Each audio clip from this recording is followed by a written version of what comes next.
Good morning, everyone. Michelle Arnott here at Diamond Rock Glass Studio. Thank you so much for joining me. In today's video, we will be making a 3D cross. So something that looks like this. And we will be making this using a jig by Game On 3D, which is a business that my brother Mark and his wife Michelle own. And so he makes the jigs, which makes this very, very easy. So you can make one of these and hang it in the window or on the wall, or you can make two of these and you can put them together and it'll make a complete 3D cross. But today we're just going to be making this one half of them. And so in my last video, we did the 3D stars. So behind me, you can see half of the 3D stars. If you put two halves together, again, you have a complete 3D star. So in the last video, I did let you know that my nephew, his name is Serge, and he's 7 years old. He is in charge of all of the quality control that comes out of the Gonsowski household, and he's here this week. So he really wanted to be on the video, and I'm super happy to introduce my nephew Serge. He's right here. Yippee! Okay, so you never know what to expect with Serge. He's full of surprises, so that was an amazing intro into the video. So I want to ask you just a little bit about the quality control that you do. What do you go through to make sure that the product that's delivered here in Wisconsin to me, what do you personally do, Serge, to make sure that you do a good job with your quality control? We drop it on a hard floor. Okay, so if it's okay with you, Serge, I'm going to expand on that just a little bit more. So Mark comes up with a formula, he prints it in his resin printer, and then he passes it on to Serge, and he will hold it from about 8 feet and drop it. And if it shatters, then Mark comes up with a new, better formula, which they've gone through this. And so Mark has a real good formula. All these jigs are very durable, so it's a real good product. So a large part of that is thanks to Serge. So Serge also wanted to show you the tree that he made this week while he was here. So show us your tree, Serge. There it is. Okay. So here's the tree that Serge made. He picked out all the ornaments, and you can see behind me, I've made lots of these 3D trees. They're super fun and easy to make, and it's another kit that is on my website. So You need 2D trees because they don't have both sides, see? well, he's asking if they're 2D, but Serge, this is actually considered 3D because it's not one-dimensional, which is just flat. It is three-dimensional because it has 3 dimensions. If you turn it all the way around, that's considered a 3D. But that's a really good question.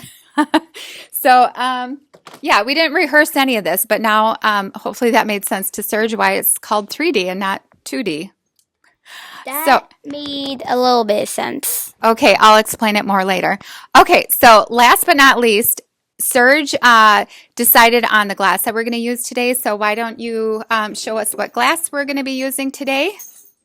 We're going to be using this iridescent glass. Okay. The same glass I actually used on my tree right here. Correct. He really likes this glass. It's the same as he used on his tree. It's a clear iridescent Ripple by Wismach. So we're going to get busy. Thank you so much, Serge, for all your help with the quality control on all the jigs that leave your house. And thank you for being here today. Bye! So here we are with the cross jig. I just wanted to show you when Mark sends this to me, he sends it with these plastic pattern pieces. If you ordered the star jig, you actually get one of the pattern pieces that fit into the star jig. So quite a few of you have ordered these and got the pattern piece that came with it. With the cross jig, you will not get these plastic pieces, but I just wanted to show you just because when Mark puts these together, he prints out these plastic pieces as if it was a piece of glass. So a standard piece of glass is about 3 millimeters thick. These pieces of plastic pattern pieces are also about 3 millimeters thick. So he puts these together to make sure it's going to fit together really well using glass. This was the first cross I got. As you can see, it's a ton of resin, a ton of material. So then he did another attempt to try to hollow it out a bit. So that's a little more hollowed out, a little less resin. He also wanted to make sure that they could stack well, so when he sends them to me, they would stack well. So here's even a little less resin than this one. And then he came up with this one. So these are able to stack really well. This one has an X on the back, and this is the one I'm going to use for a demonstration today. If they're not perfect, he puts an X on it. That means I'm not to sell it because he's not 100% happy with how it's going to go out. So this one, I believe, only just has a little bit of discoloration on it. So I'm going to use this one today. I think this is another one that has an X on it. Yep. So I think it's because of the discoloration. But what I want to show you also, and this is the same as the star jig, this ridge that it has in the center, this allows the pattern pieces to fit into the jig perfectly. So there is no guessing or no tricky maneuvering trying to get those glass pieces to meet up perfectly. So this creates a perfect angle. The one piece of glass fits on this side. If that ridge was not there, it would slide all the way down, and then you would have to try to lift it up a little and get them to meet properly. This allows the two pieces to perfectly fit in there, and you're going to see this even more once we start making the jig, or making the cross using the jig. So I did measure this. It's about 10 inches, I believe. Yep, 10 inches, and here's 6 inches. And this is going to be a short video. Large part of that is due to the fact that we can only make one size. So if there's videos where I can make different sizes using different pattern pieces, I try to make a lot of them to show you all the different options. With this, there's just the one option. I guess if you wanted to make it shorter, smaller, you could do that, but I'm going to make the full 10-inch by 6-inch cross. And these do look so beautiful in the window. My brother Mark, he's an engineer, so he had his got his mechanical engineer degree. They did just spend the week. It was so fun. We were thinking of all kinds of ideas for upcoming jigs. So far, Mark has done the succulent jig. We've sold a lot of these. This makes the beautiful succulent flowers. I don't have any nearby to show you, but you should know what I'm talking about. And this is replacing the Morton jig. I did a video on this over 2 years ago using this. As you can see, this melted, but they don't make this assembly tray anymore. So this is not available. You can find them floating around out there sometimes, but Morton is not making those anymore. So here's what Mark is making. These are heat resistant, shatterproof. These work wonderfully, and I'm excited. There is going to be another video coming up that's going to be similar to this, but I'm not going to talk any more about it right now. That's going to be a surprise for the next video. And then this one is for the star jig. That was my last video. That's another great product. So the price point on the cross right now is about $10 more for the cross jig than these two, because it does use more resin. It does take more time to print. So there is about a $10 difference as of right now between these two products and this one. So here's the pattern that you will get with all of the different pieces that you need. So these do reflect the same plastic pieces that Mark sent me the initial test jig. So here's the pieces cut apart, and I do have labeled on here how many you need of each. Now when you're working with your glass, and here is the glass that Serge picked out. This is the pretty iridescent clear ripple from Wismach. So this is the front, it's the textured side, so we're going to do all of our tracing on the back, the smooth glossy side. And when you're using these pattern pieces, it actually doesn't really matter if you have the pattern pieces like this or like this, but if you have them with the letters and numbers showing, make them all that way. And if you have them one of them upside down, make sure all of them are upside down. And hopefully that'll make more sense as you are putting your pieces together. I'm going to do mine with the letters and numbers facing up because that tells me how many of this one I need and how many of each that I need. So I am going to be using, again, the Pilot Gold Marker. These I really like because it does not come off until you either grind off the line or you use something like a paint thinner to get the numbers off. So I'm going to use this for tracing and also to letter each piece. So now, since I'm working with a clear piece, you cannot see the gold Pilot marker. And I know I've told you about this trick before, but we are going to use a piece of white paper underneath it. So now I can see my traced line with this gold marker. So I don't have a straight edge on the bottom there, so I'm going to go ahead and trace all these pieces.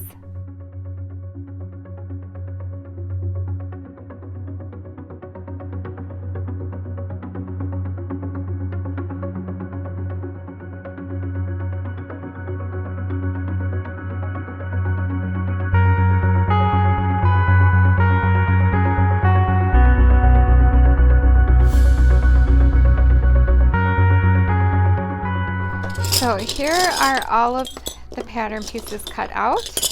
The next thing I'm going to do is grind all of the pieces and foil all of the pieces, and then I'll be back to show you how I assemble everything in the jig. So now I did all the grinding of the pieces and foiled them all. So now we're going to start assembling into our jig. So for all these pieces that are fitting in here, we want the back side up. So I'm glad that I can still see the letter on the back. This is a C. The C's and B's can get confused pretty easily. So we just want to start fitting our pieces in here. Here's another C. There we go. This is a C. They're kind of hard to see on here, but you can see them. Isn't that fitting in there? Oh, that's a B.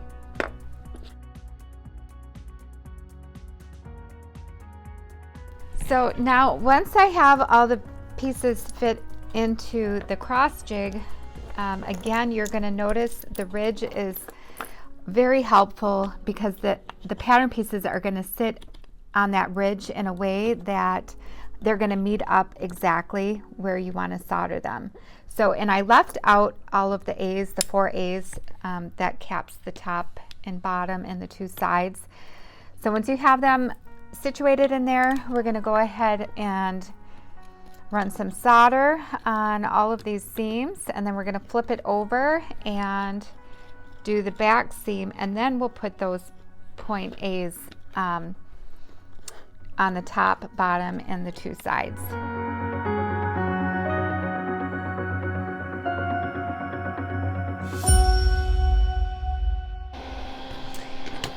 Okay, so now I can touch this up better later, but I can lift it out of the jig, and I'm going to set the jig aside. And now let's look at the front. You can lay it flat, and now I have all these completely perfect angles because of the ridges in the jig. So now I'm going to get the top part, and then I'm going to turn it back over and get those bottom seams even a little better. And then I'll add the 4 ends.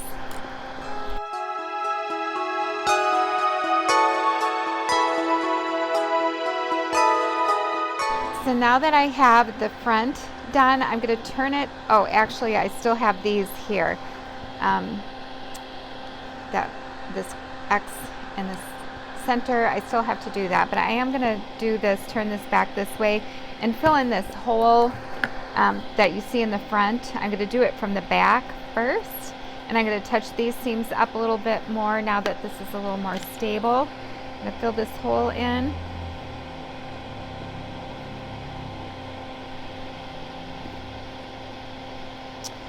And I am going to bring back the handy wedges, which I have talked about now in quite a few of my videos. They help with holding your pieces in a position to free up your hands if you can't hold the piece and do the soldering at the same time. So I'm going to grab those real quick and I'll be back. So I got the handy wedges here. Again, these are on my website. These come in handy for the star jig, for the cross jig. I use them for my spinners. So let's see. Once you fill in that hole, it really strengthens everything. I'm always surprised at how strong everything feels after you fill in that center hole. So now I want to make this kind of flat so I can get these seams here. So I'm going to get all the rest of the seams. I'm also going to flux and tin all of the outside, and then I'm going to put these caps on all the ends like that. So let's go ahead and finish getting the seams and do the tinning.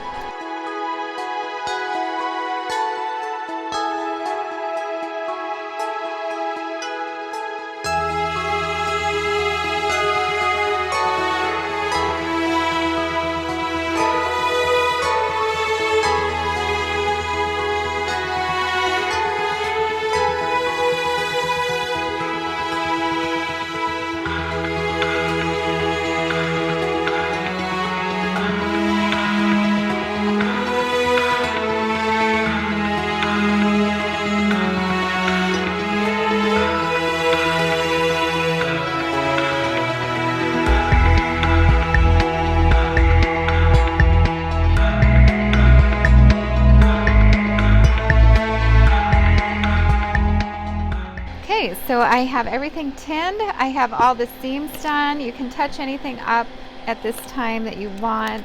I might smooth this out just a little more right there. And then round it up a little. That's good. Okay, so now I'm going to attend to these 4 points. I'm going to tin them all.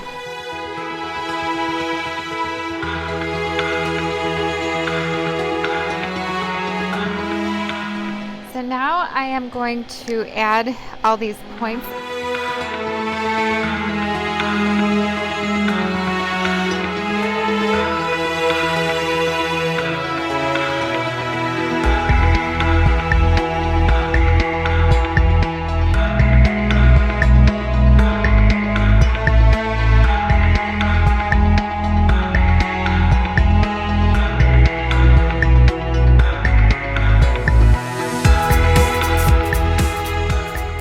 If you're new to stained glass or you need a refresher, please feel free to go back to my very first video.